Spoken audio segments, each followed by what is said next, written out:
Ok, thôi mình cũng bắt đầu thôi.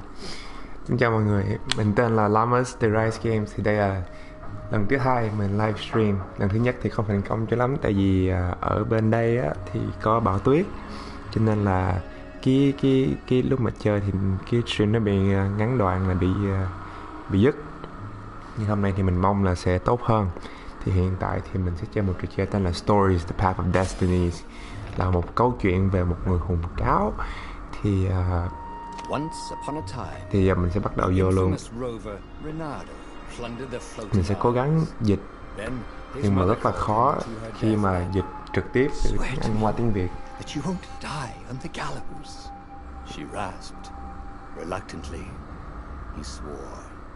And he whiled away his days at home with music, cards and wine.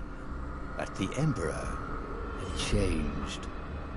He'd been good once, a shy, almost humble toad. Âm mưu đã thay đổi. Hồi xưa là âm mưu là rất là tốt. People started whispering about mass graves in the woods, midnight rituals, victims screaming. The imperial ravens would round up entire villages, and no one ever returned. The ravens had come to Ubar scouting for ancient books said to be of great power. But the librarians had hidden the books, so they burnt the librarians. The citizens, outraged, had driven them off. The ravens had come back with dropships. The kid had fled with one of those books. He was brave and dumb and wanted to join the rebellion. Bernardo had promised his mother he'd protect him.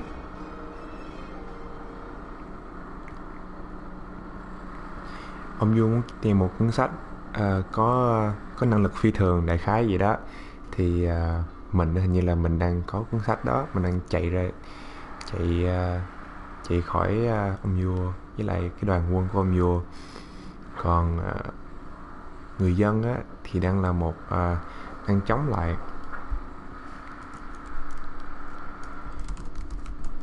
Câu chuyện này khá là vậy đó. Còn mình cũng có một người bạn thân, thì người bạn thân muốn mình hứa là mình sẽ phải bảo vệ bạn thân của mình, nhưng mà người bạn thân mình chỉ là một con thỏ yếu đuối thôi, cho nên là mình phải quyết định coi là mình có muốn giúp con thỏ hay không.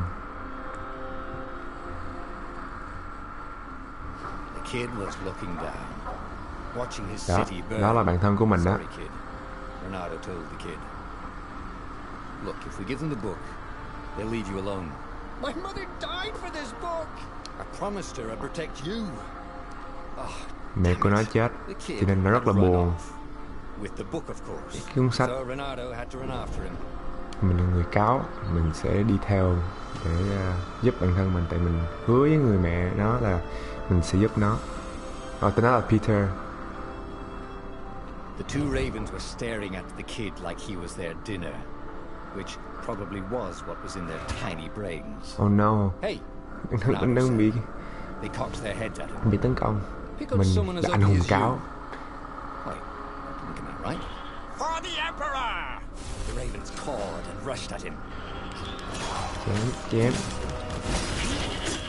Mình phải giúp thỏ bản thân của mình.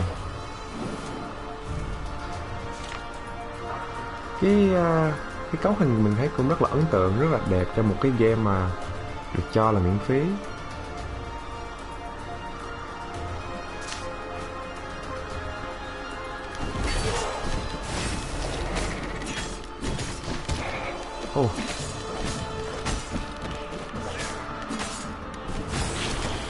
Có lúc nào né không ta?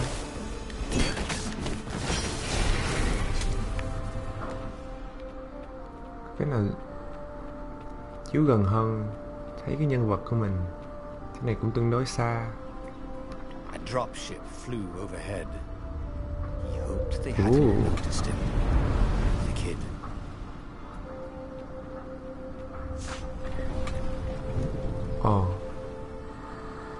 Mình sẽ nắm giữ đối phương với lại trọi đẩy ra đó.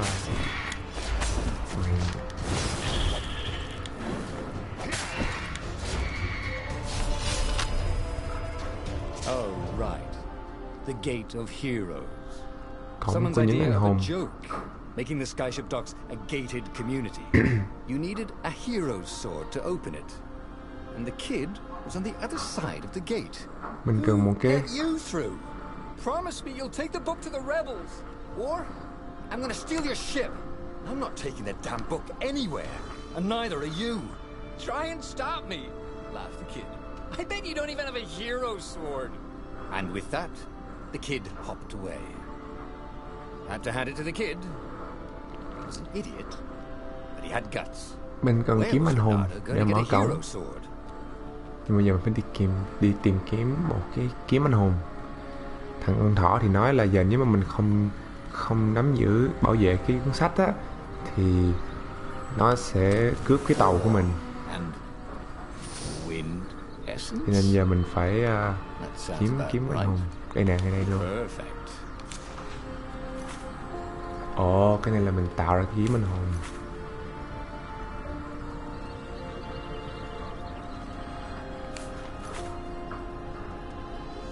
Hero sword, QED. Rồi mình kiếm anh hùng nhìn rất là bình thường. Nhưng mà thôi, mình mới vào game cho nên là không sao. Yeah. Còn gì nữa không? Hết rồi. This is what he got for settling down and finding people to care about. The kid's mum had been a swell cook and she'd laughed at Renado's jokes, even when he didn't know he'd made one. And the ravens had come to burn her. And she'd made him promise to protect the kid. But she never told him where the book was. Just the kid.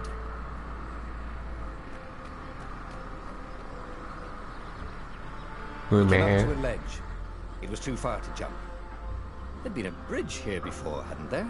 And there was Peter, giggling at him. How'd you get across? He asked the kid. Where'd you find a hook?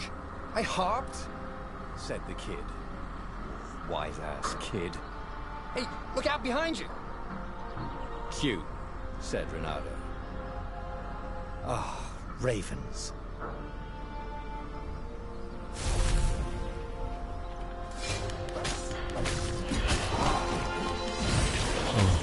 Chà, mình không né được ta. Ủa? Chết. Quá đơn giản. Cách nào né không ta?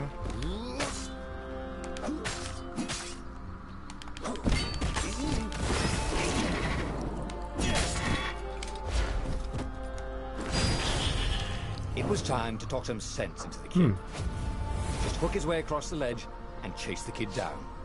Thing was, he hadn't used his hook since he'd retired. He'd done it. Maybe if he meditated at that altar there, he'd remember his old skills. Thì mình sẽ học kỹ năng mới. Kỹ năng mình dùng cái móc để đi qua cái chỗ bên kia mà Peter ở. Để mình mua một cái rồi là học kỹ năng hook shot. Starting to come back to him. Something you never completely forgot, like how to freeze time when attacking. The more he fought, the more he'd probably remember.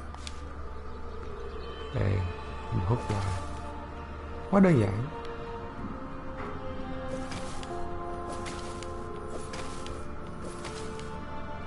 And there was the Farfarer. She was the fastest ship he'd ever known. She could do the Kestra run in 12 furlongs. Oh, so the salesman had told him. And something told him the kid was about to walk into an ambush. Stop! He shouted. I'm not giving you the book!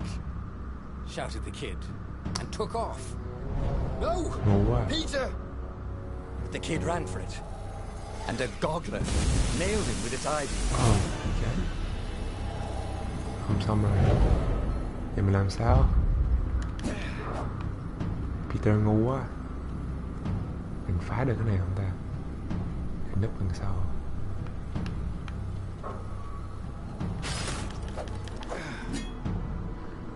Ủa?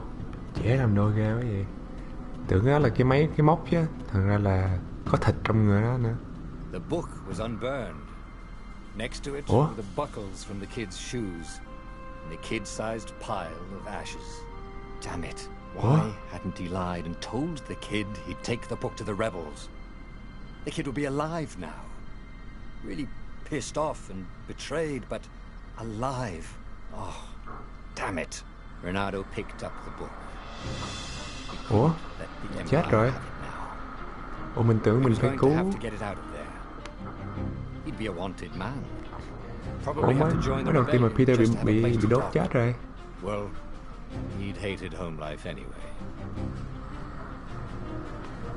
Mẹ Peter cũng bị đốt chết. Mẹ con bị đốt cùng nhau, y chang nhau. Mở cuốn sách để coi cuốn sách nó có kỹ năng gì.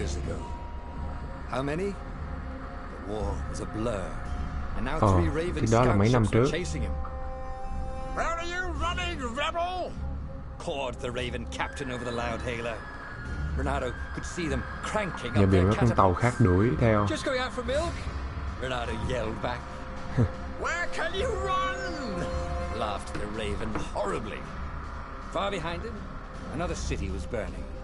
The dark cloud above its island was thousands of Imperial ships. The fleet was doing a thorough job. Take us to the rebel base! I will spare your life! It called. The entire jury-rigged rebel fleet was only a few islands to the east. Beyond that were only the pillars of heaven. A sea of endless blood-colored tornadoes. The rebellion was out of time. Unless Renato could bring a game-changer. Maybe he could. Renato had found out where he could find the pieces of the Sky Ripper. The legendary weapon that had exiled the lost gods. Surely a legendary weapon could win the final battle. On the other hand, his old friend Lapino had sent Renato a desperate message saying he had a brilliant scheme to save the rebellion. Đây là bạn thân của mình. Renato Còn Peter là dived the chết rồi. farfarer towards the abyss. As he felt the heat of the jet stream, the Raven ships peeled off, not stable enough to follow him down there. Now it was time to choose. Lapino or the Sky Ripper. Giờ mình phải quyết định. Mình chọn cái vũ khí có thể thắng được chiến tranh, hay là mình cứu bạn thân của mình Lapino, hoặc là Sky Ripper hoặc Lapino.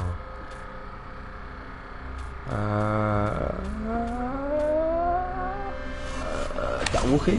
Every child knew about the Sky Ripper. The transcendent emperor had buried its pieces. Mình chọn vũ khí siêu thường thay vì cứu bản thân của mình. Had once been kind, but he'd gone mad. And now he was conducting secret, obscene rituals to bring back the lost gods. Had he somehow summoned the long-lost components of the legendary weapon out of the deep places of the earth? It was more than Renato could fathom. But if he could find a legendary weapon, he would use it. Quyết định có phần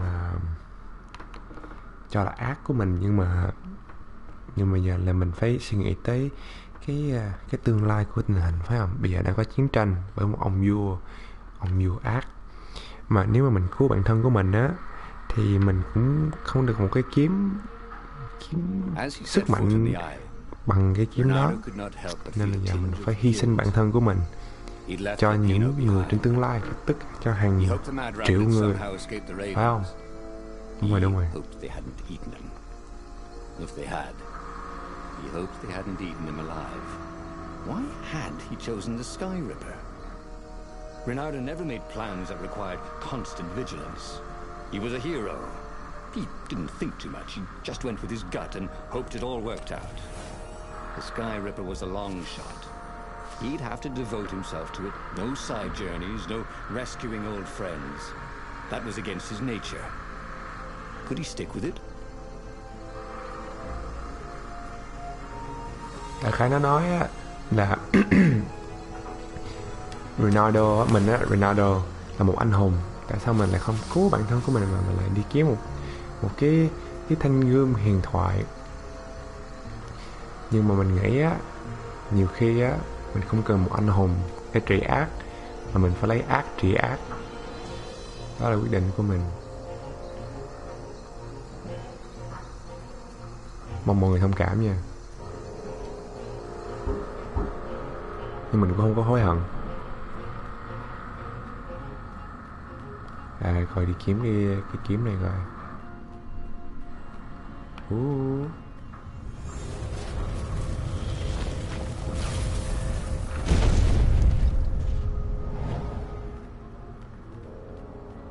If I craft a sword now, it's going to be really short. Để mình qua thử bên này coi.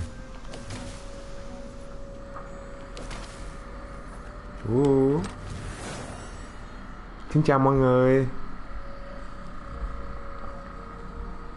Hello everyone. Nếu các bạn comment thì mình mới biết được là mình ai đang xem nhé. Chứ giờ mình không biết tên cho nên mình cũng không biết chào ai hết á.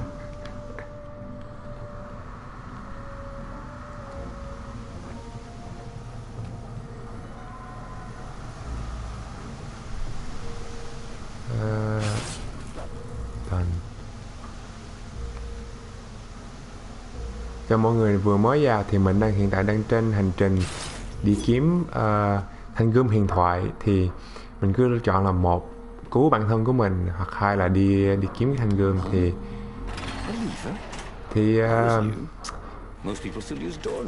Thì mình quyết định là kiếm cái thanh gươm thay vì cứu bản thân của mình.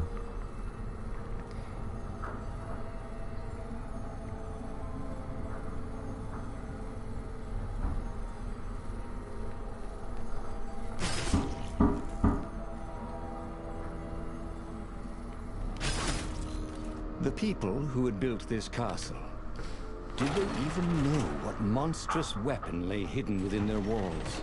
The Sky Ripper could destroy anything it touched, or so the legend said. As the Transcendent Emperor had fought the lost gods, thousands had died. But Renato had been through wars. The only merciful war was a short one. Renato's blood was up. He just needed to smash something. Mình có học được một cái kỹ năng mới chưa được, rồi mình sẽ mua kỹ năng mới. Hiện tại chưa đánh với ai hết cho nên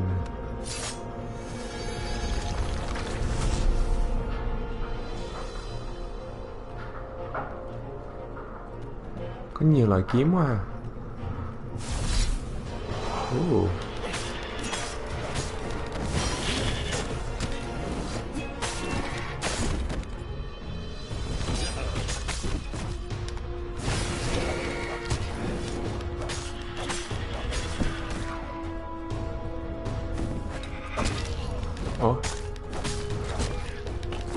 Chết.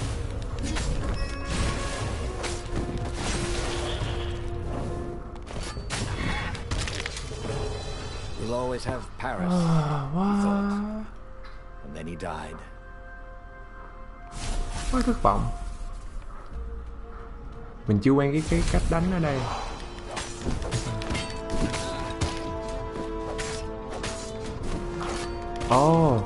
Mình chưa kém là có thể đỡ được, nhưng mà chưa biết. Giờ biết rồi. Giờ quá đơn giản, quá dễ.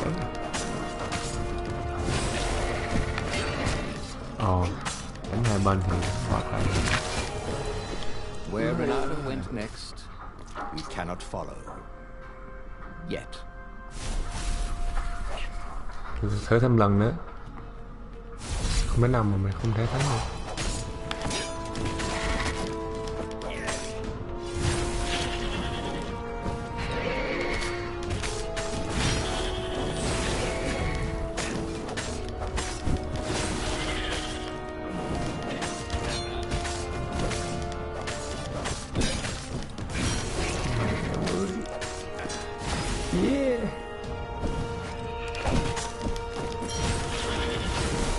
Yeah. Renato felt a little better.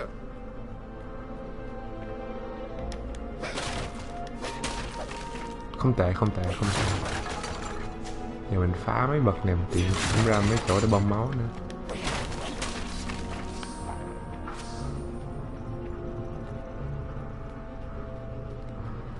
Hướng này đi đâu ta?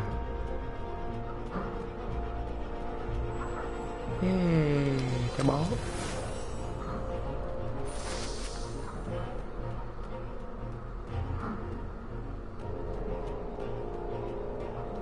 Mình lên đây coi.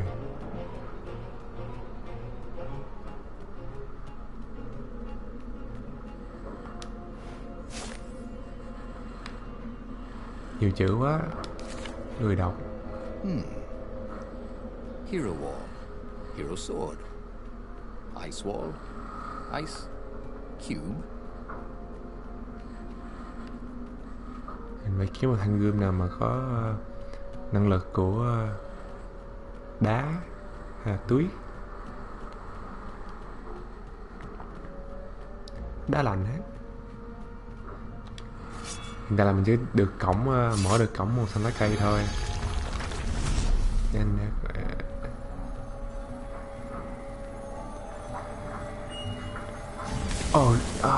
ngu quá. Sorry, tôi thấy một viewer do cái mình Didn't your mother tell you it's rude to stare? Snapped Renato, a little smug.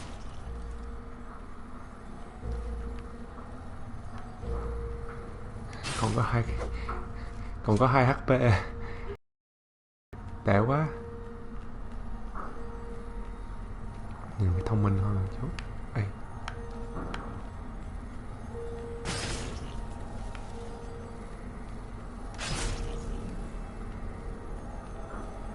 Chết, quay lại. Không quay lại.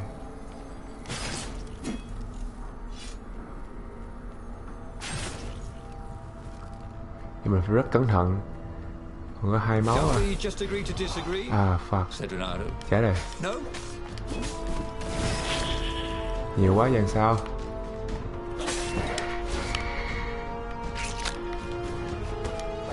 Căng nặng quá.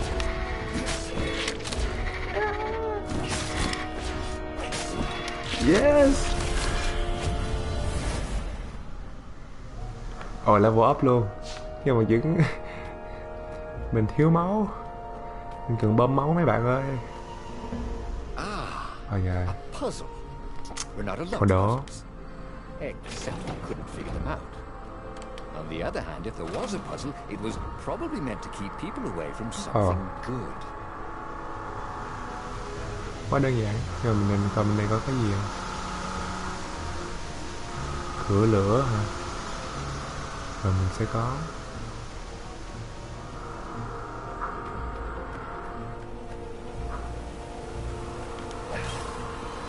Không có máu. See? That wasn't so hard. Mình nên đi đâu? Yeah.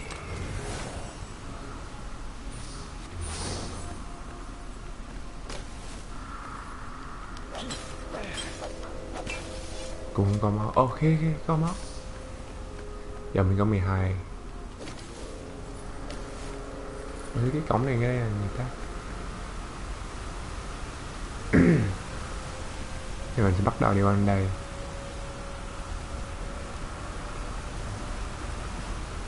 Mình trên hành trình đi kiếm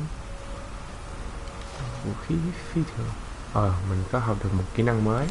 It was starting to come back to him. Something you never completely forgot, like how to freeze time when attacking. Giờ mình né được rồi. The more he'd probably remember. Thì mình bắt đầu có thể né được. Cái gì đây? Skyripper's cái kiếm.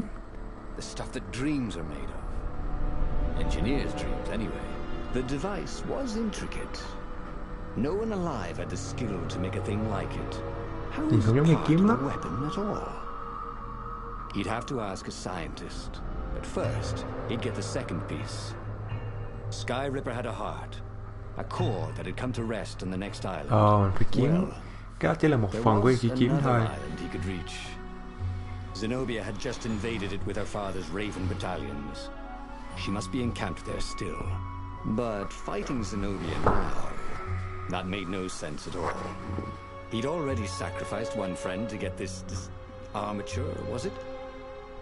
He didn't need to hurry to face her. She would find him.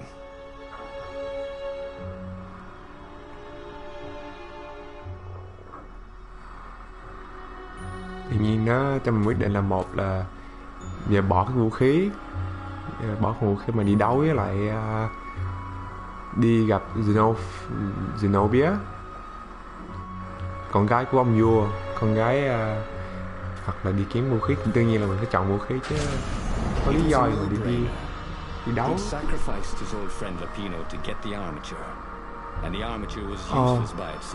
Bản thân mình có chết chưa? War demanded sacrifices, and he would make more before the end. He would have to choose the greatest good, no matter how much it cost him. Vậy là bản thân của mình chết rồi. Well, he would see her sooner or later, across a battlefield or a sword's point before all this was over. He was sure of that. The power was in the core. Obviously, he had to get the core. Hoặc là mình đã làm một quyết định đúng.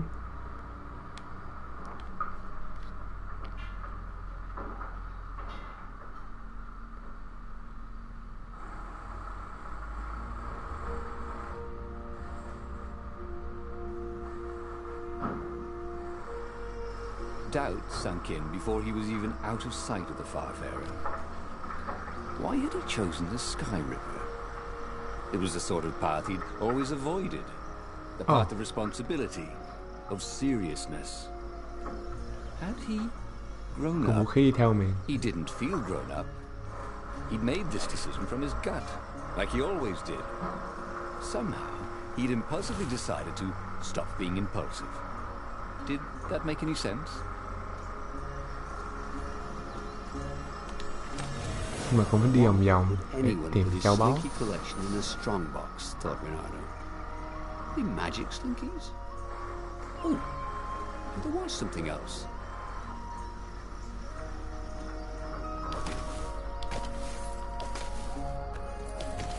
Giờ không phải đi tìm châu báu. Đây mình có vũ khí xịn.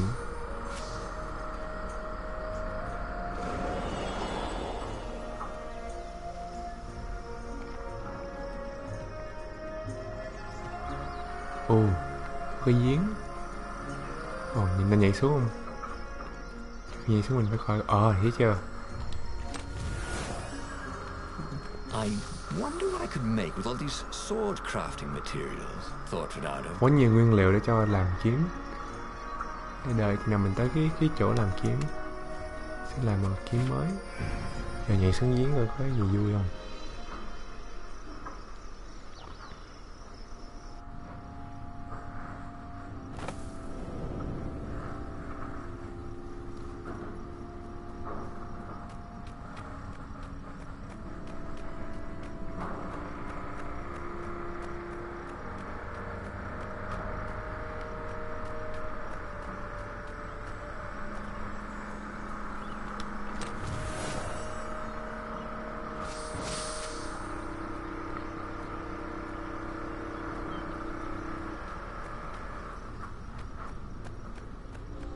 There was something sour in the air.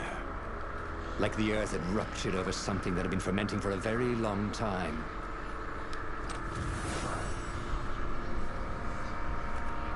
Đại khái nó là có mùi chua chua ở trên bọt không khí. Mình không rõ là cái gì.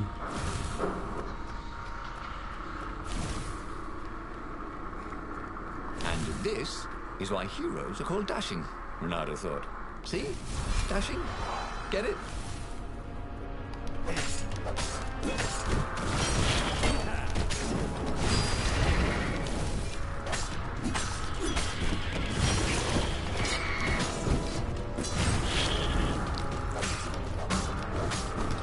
Quá dễ.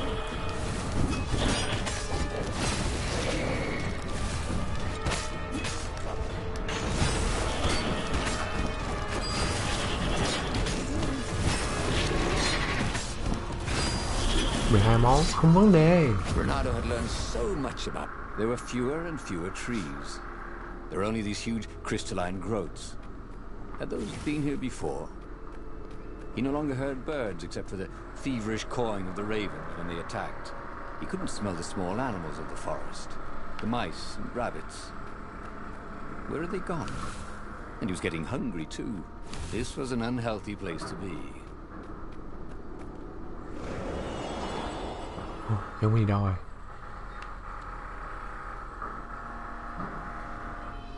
Oh shit. Đây là đâu? Oh, kỹ năng mới.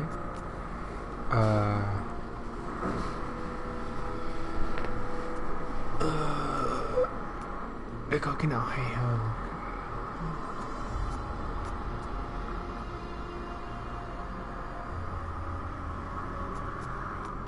Em chọn cái này.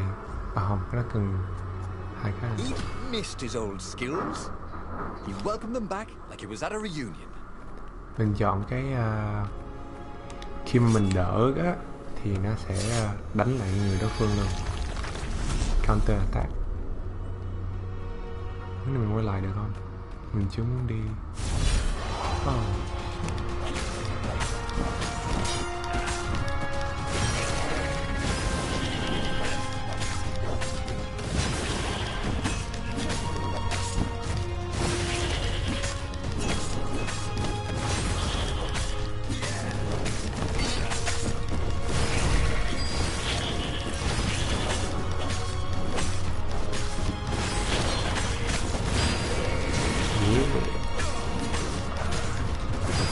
Còn 1 tới 39.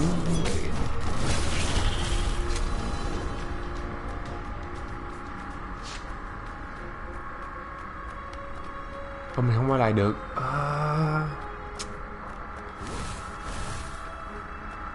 Mình lỡ mất một cái báu vật rồi. Mày biết gì? Đây. The 20-sided core made him feel physically sick. Once he had sneaked into a temple of the dark art, and he hadn't liked what he smelt and saw there. This felt like that. As quick as he could, he wrangled the icosahedron into the armature. The wheels began to spin, then glow. The sick feeling quickly spun away. Now he only felt sad. He had lost good friends for this war apparatus. He carried his prize back to the Farfarer. Now he had to make his next move. There was a key Imperial outpost on the Nexus. If this really was some sort of super weapon, he could use it to wreak havoc on the enemy. And if it wasn't, well, better to know that before the final battle. But maybe he should show it to some scientists first. There was an observatory on the Nexus. Maybe he should go there before he fired it. Giờ lựa chọn á, đầu tiên á rồi lại rất là buồn, tại vì nó đã chọn vũ khí. Mình đã mất rất là nhiều bạn tốt. Nhưng bây giờ á là mình sẽ thử cái vũ khí ngay giết hết luôn mấy con Raven ở ngoài, hoặc là hai là đi tới mấy nhà khoa học để kiểm tra vũ khí trước khi mình dùng. Chắc là theo logic của mình thì mình phải gặp nhà khoa học trước. Well, of course. If you've just assembled a weapon out of legend that can exile gods from the world, you'd want to have a scientist or two look at it. Vũ khí được biết là cái kiếm có thể giết giết thần linh luôn, mạnh cái đó đó.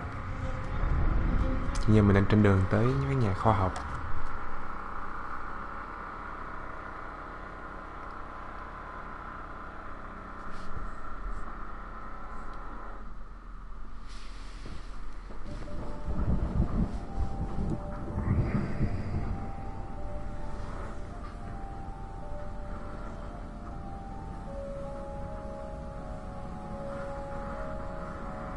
Why had the parts of the Sky Ripper only surfaced now, thousands of years after the Transcendent Emperor had dismantled it?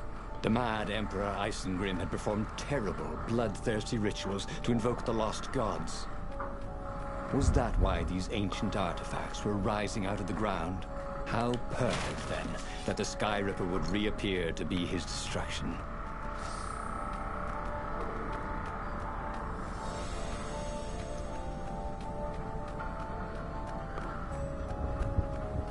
trên đường đến nhà khoa học. Who needed bridges anyway?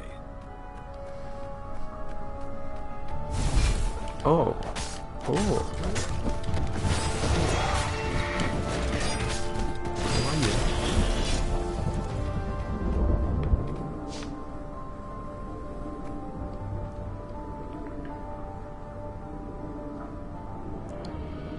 Như thằng máy vậy.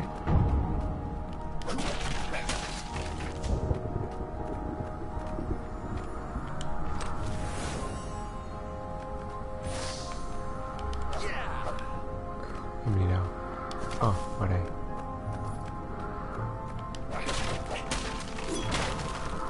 He wasn't that good. Yet. Thì mình mua cái combo. Chưa lên level, chưa mua được.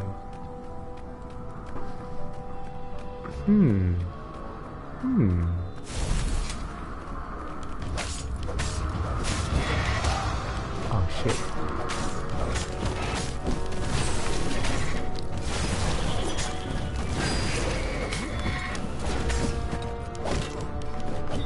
Trời, mùi tỏi. Renato was dead tired. Then he was just dead. Không. Sao lại chết?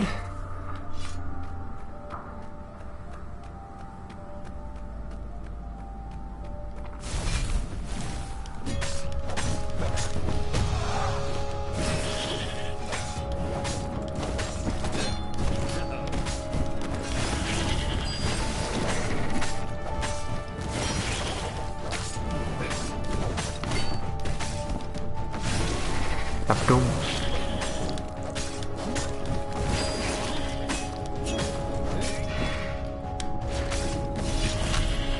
Renato wondered if he could learn to cook this way. Yeah. Probably not. Học kỹ năng mới.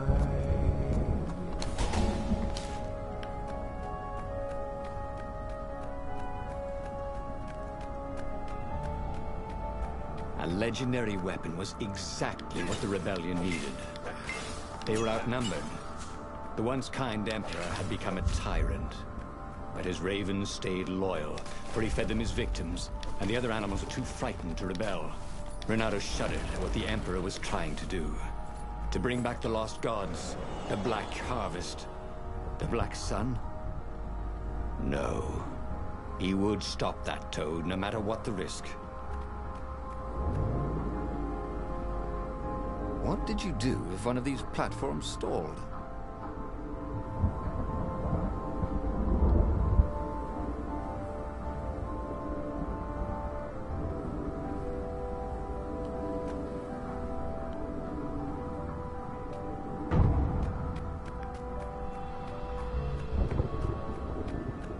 The Nexus Observatory had the Empire's most renowned scientists, working by themselves without interference. At least, so far. A crafting bench. Renato wondered what he could make with it.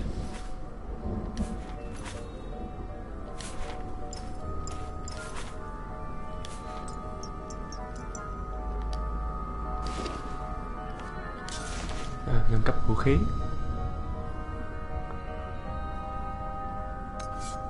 Nâng cấp nha. Nhưng mà 30 lần. Chọn một loại vũ khí khác nữa nè. Winter Thorn.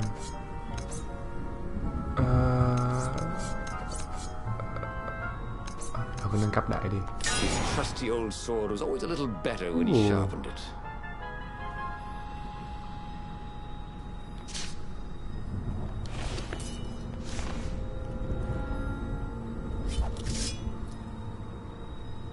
Kiếm đẹp nha.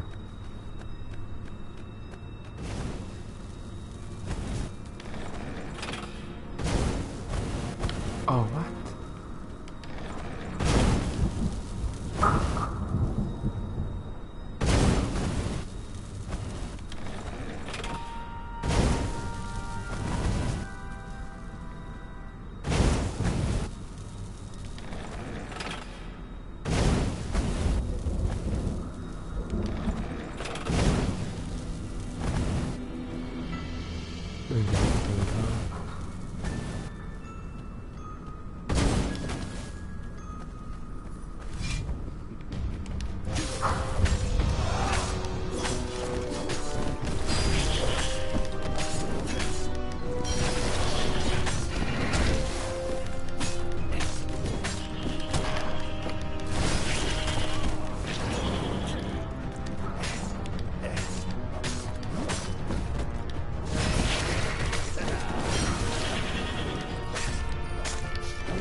The way they stayed back and lobbed pain and death from a distance.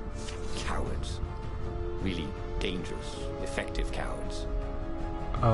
Liêu ảnh.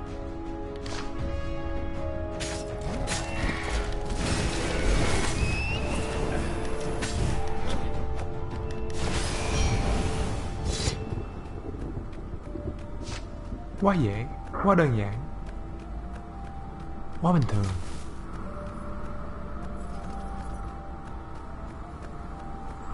Lượm thêm cho nó. Ui.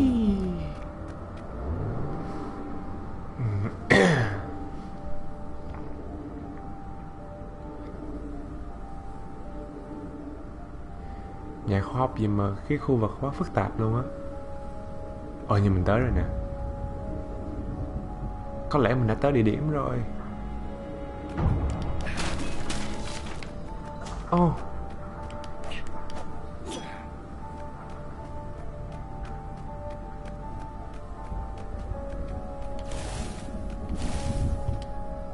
Renato was thrilled. The scientists seemed to think he'd put the Sky Ripper together right. But one toad was worried. Yeah, the Sky Ripper could tear a hole in existence itself. There are invisible strings that tie the universe together. If Sky Ripper cut one, the hole would widen and widen till our whole existence fell into it. Another toad sighed. Irving still believes in string theory. At least go see Calaveras. Yeah, said the worried toad. He knows more than anyone else has forgotten about the Transcendent Emperor. If anyone could tell him how to use this weapon safely, it would be Calaveras. It was he who had told Renato how to find it in the first place. But maybe he had to give up on using it as a weapon. Maybe he had to go to the secret rebel base and ask the generals there what he could do with a weapon that he dared not use.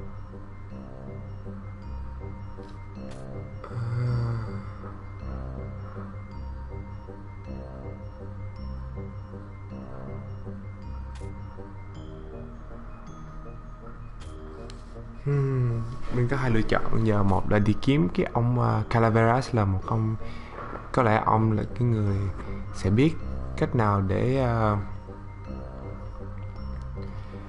đi dùng cái vũ khí. Còn hai á, là mình phải đi tới cái chỗ mà cái khu vực dân nổi loạn á, để hỏi coi có cách nào để mình dùng cái kiếm này không. Thì rất là khó quyết định, mình không biết chỉ quyết định cái không biết. Không, mình đi gặp Calaveras đi. Renato was about to leave when he was stopped by one of the scientist toads. There is something else you should know. There are rumors that the Ravens are searching for an ancient artifact on a nearby desert island. Vấn đề mà gặp Calaveras á, là nếu mà cái kiếm không đã dùng được, nếu mà nó quá mạnh, quá nguy hiểm, mình không thể dùng được cái kiếm. That way? Said the toad, pointing Cho nên là mình phải cẩn thận. The fleet was already there. There was nothing Renato could do about it. For the moment. Well, he should have known he'd have to consult Calaveras again. The scientists at the observatory were smart enough. But what did they know of the Transcendent Emperor? He hoped it wouldn't delay him too long. The rebels had scheduled the final battle soon. Every day they delayed risked the exposure of the secret base. And some soldiers were already drifting back to their homes and families. Calaveras would fix the Sky Ripper for him. And then he would win the final battle. Mình mong cái vũ khí Sky Ripper sẽ được sửa chữa bởi Calaveras. Chứ mình đã hy sinh bạn tốt của mình rồi, bạn thân của mình rồi. Mà kiếm mà không xài được là cũng như không. Maybe it was the cold. But after a few steps, Renato's optimism started to slump. What if Calaveras couldn't help? Did Renato dare use the Sky Ripper? Oh, he hated that he had chosen this path. It was so much simpler to rescue friends and attack enemies. Even if some of those friends were more trouble than his enemies, some of those enemies had been friends before and might be lovers after. No, okay, it wasn't all that much simpler, no. Physics made his brain hurt. That, at least he was sure of.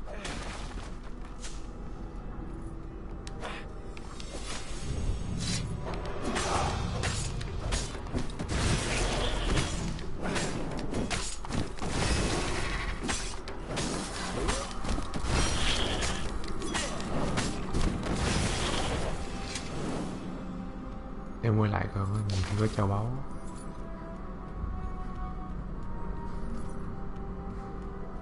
That was always a rush.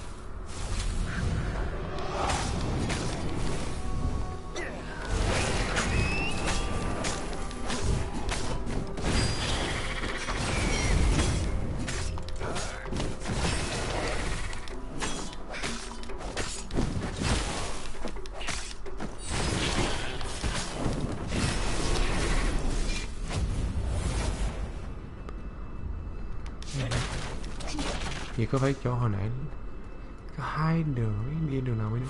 Chắc đi đường bên kia. Oh my god, không có quay lại được. Tại sao? Mũi đi đúng quá tồi tệ. Đáng lẽ là lượm được thêm nguyên liệu để nâng cấp kiếm rồi. Buồn quá.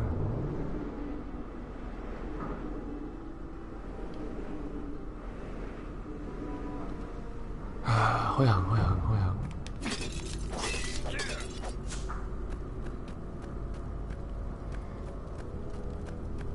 Hướng nào?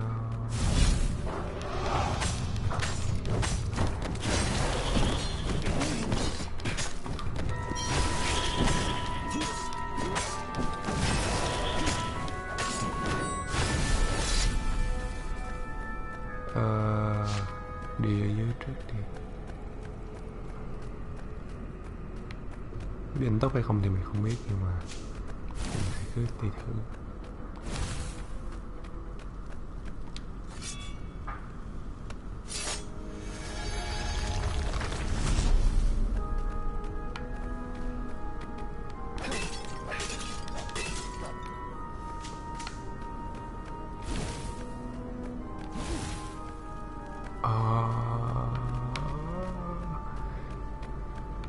Đi chỗ nào? Thôi đi đại đi. The platform used a hybrid propulsion system fueled by anti-gravity and wishful thinking.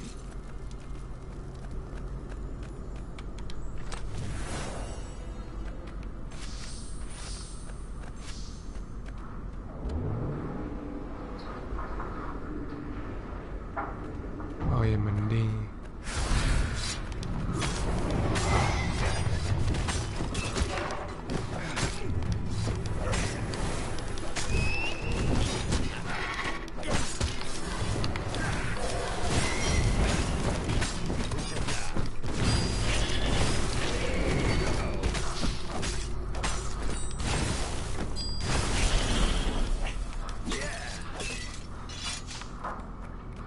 Tried to focus on the now. The ravens who seemed everywhere all the time. Where did they hatch from? Were there giant raven hatcheries somewhere, or did they have families? He didn't want to think about raven mummies raising their darling raven chicks. Yeah, Calvaris would help. He would make Renato feel better about using the Sky Ripper. And then Renato wouldn't have to worry about ravens ever again.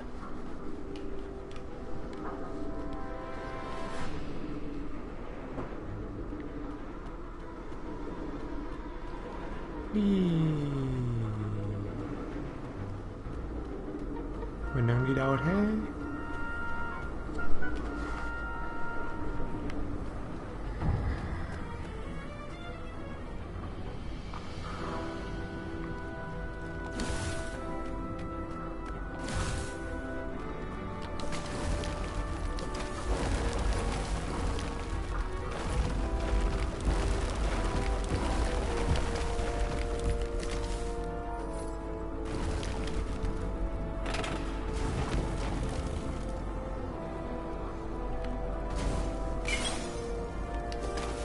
The rebels were counting on Renato.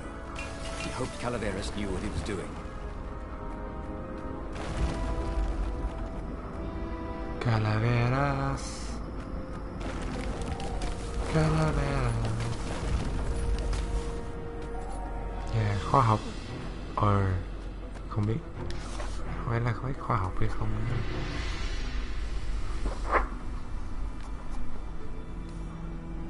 Thêm máu hay là chạy nhanh hơn? Đi nhanh hơn. Yeah. Oh, Calaveras. Never let him down. Yeah, of course I can make it work better. But when Renato explained about the strings, Calaveras grew thoughtful. Oh, strings, you say? Well, the Arcana do speak of the ties that bind the world. He drew many intricate symbols in the dirt. Yeah, so, according to my calculations, each time you fire, I'm afraid there's a 1 in 128 chance you'll destroy the universe. That's pretty good odds. That's like rolling, 21 dice and they all come up 6. What are the odds of that? What? No! It's more like 2.716 in a row. Anyway, with those odds, it won't happen if I use it just once. What? No. That's so not right. Each time you use it... Okay, look. Just don't use it, ever. At all, okay? All right, I guess. As he sailed away from the mountains, Renato could see clouds darkening. Rain? No. Ships. Imperial ships, swarming thick as bees. This was it. The big battle. They could not afford to lose this one. What if it did not go well? What if he had to use the Sky Ripper? Could he gamble the universe?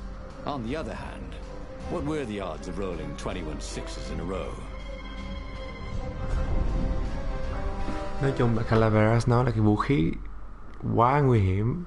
Mỗi lần mà xài cái vũ khí là có 1 trên 100, có cơ hội là 1 trên 128 á, là sẽ có thể hủy hoại toàn thế giới, toàn vũ trụ luôn. Cho nên là Calaveras khuyên là mình không nên xài cái vũ khí. Nhưng theo Lammas thì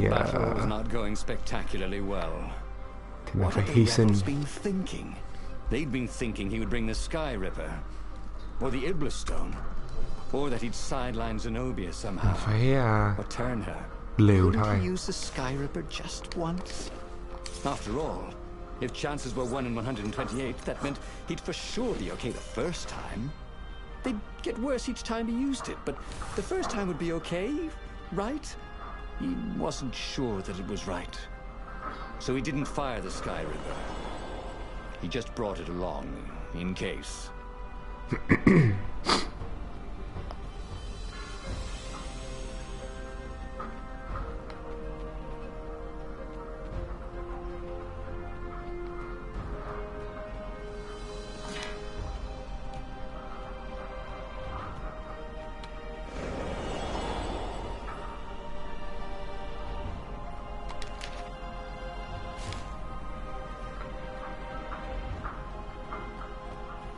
What were these poles exactly? Parking meters from the time of the lost gods?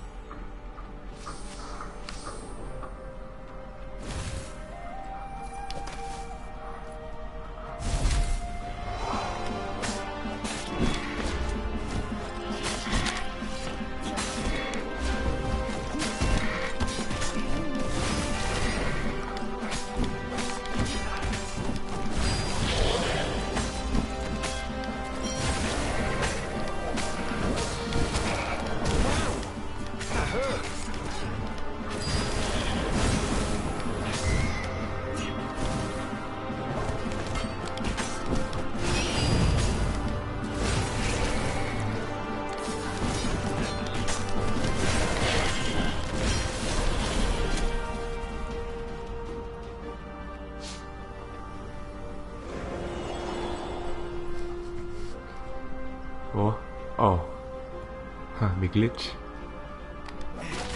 Renato had been the terror of the sandcastles when he was 2.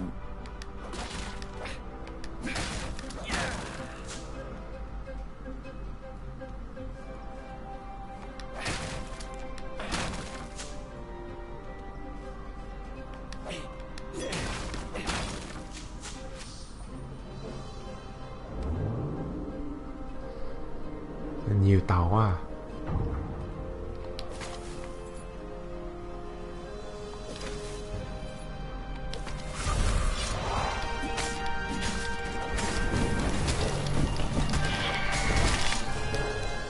Bye-bye, life, we thought.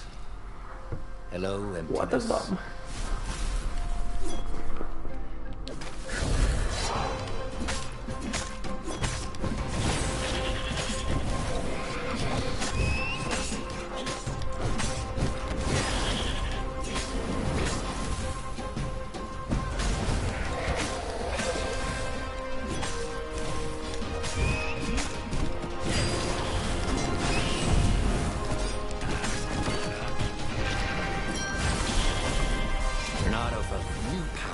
Ready to blossom within him, or something. Anh hùng người cao Reynardo chuẩn bị cứu người dân nổi loạn.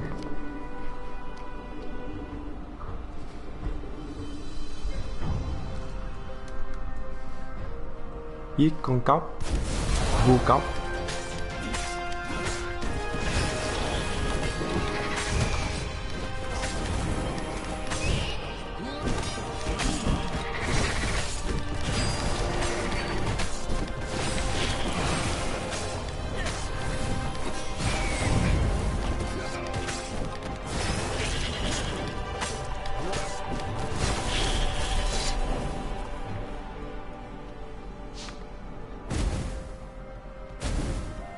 Someone had told him the odds didn't change just because you'd had a streak of good luck.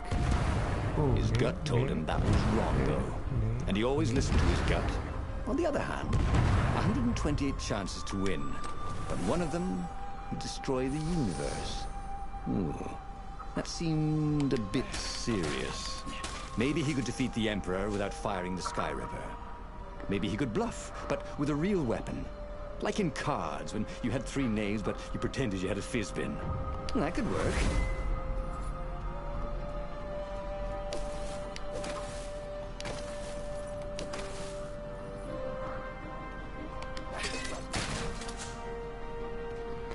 Trách nhiệm của mình quá lớn, tại mình đang giữ vũ khí mà có thể thắng chiến tranh, nhưng mà cũng có thể tàn phá toàn vũ trụ. Nếu là bạn sẽ làm gì? These platforms are great. Renato wanted one for his house.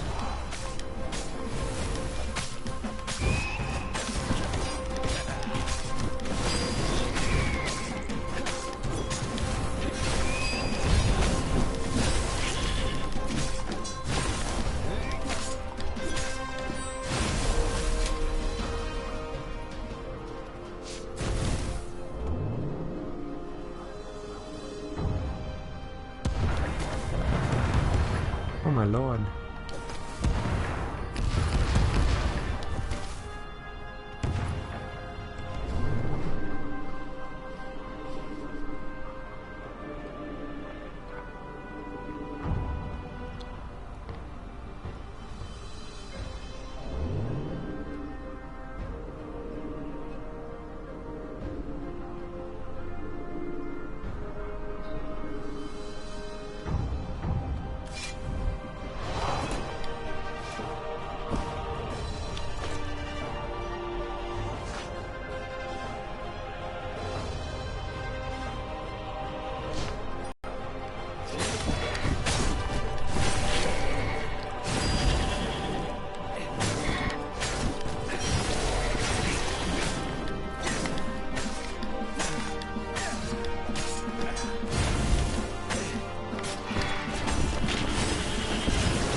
He set up the Sky Ripper and let it warm up.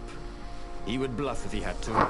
Zenobia came out, flanked by a very daunting platoon of ravens. You won't actually use that, she said in that annoying, I know everything because I'm a cat and you know nothing because you're just a fox voice she had. Or I know the odds. Good. Because there's a real chance you could destroy the universe. No, not the first time I use it. The odds are too low. What? No? Yeah, sure. The first time, the odds are practically nothing. They only go up if I use it a bunch more times. No, but That's not how odds work. Didn't you pay attention in class? Now surrender, or I'll use it. Just once, he said. Don't. He felt sure the odds were with him. You have to go with his gut. That's what heroes do. Fire, he said. Please? The Skyripper fired. With a tremendous whoosh, the Emperor's flagship went up in flames. It was awesome. Then he noticed there was a hole in the air. A blackness, like a tear in a parchment. Oh no. Wind was blowing into it, widening it. It grew larger, and even larger. Crates fell upwards into it, and the world itself seemed bent, like the reflection on a curved mirror. Câu hỏi 1 trên 128. Và lần đầu tiên xài vũ khí.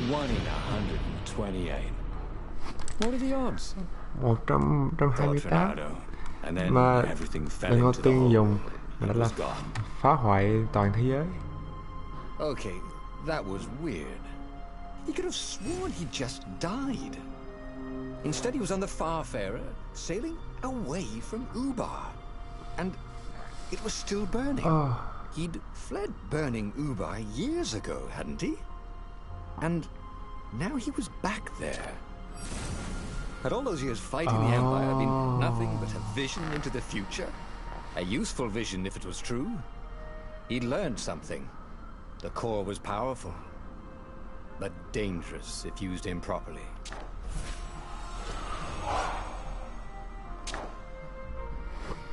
Vì đó là câu chuyện đầu tiên. Đó là câu chuyện thứ 21.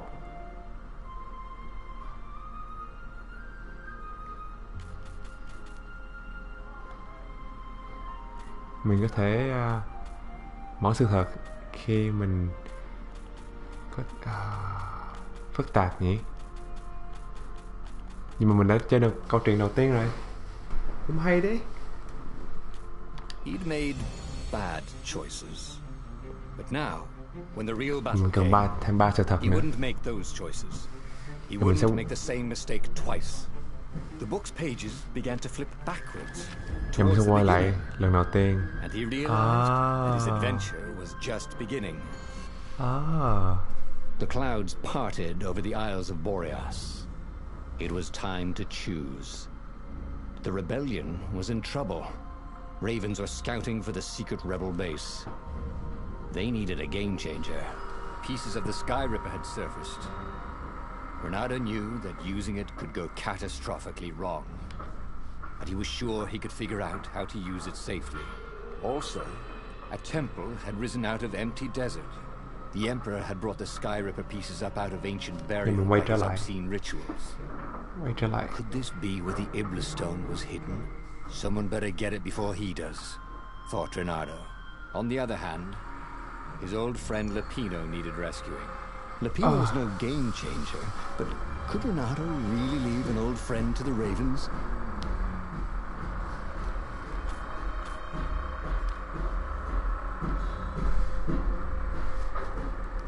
Giờ mình thôi coi như mình kết thúc ở ngay đây đi.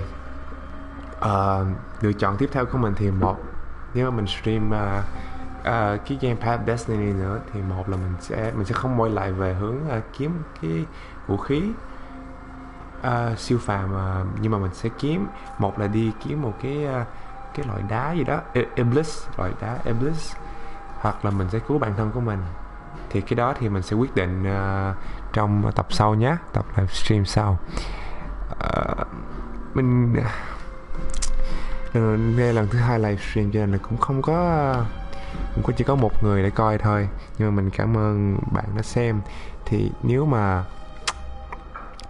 mình xin lỗi là mình không có nói tiếng Việt hay như một người như là người tiếng Việt người Việt Nam bình thường, nhưng mà mình sẽ rất dễ nói chuyện hơn khi mà có người xem và người sẽ comment.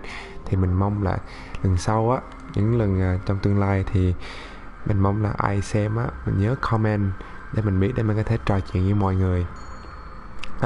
Cảm ơn mọi người đã xem. Nếu bạn thấy thì thích một chút, hay là thấy cũng tương đối là sẽ có thể thích trong tương lai á, thì mình hứa là mình sẽ stream hay hơn. Thì mình mong bạn là like cái video này, subscribe và cũng là theo dõi mình trên cái Facebook page từ Rise Game. Thì bây giờ mình muốn nói là cảm ơn mọi người đã xem. Mình là Lammas từ Rise Games và Rise Game THằn làm video và livestream để kiếm cơm.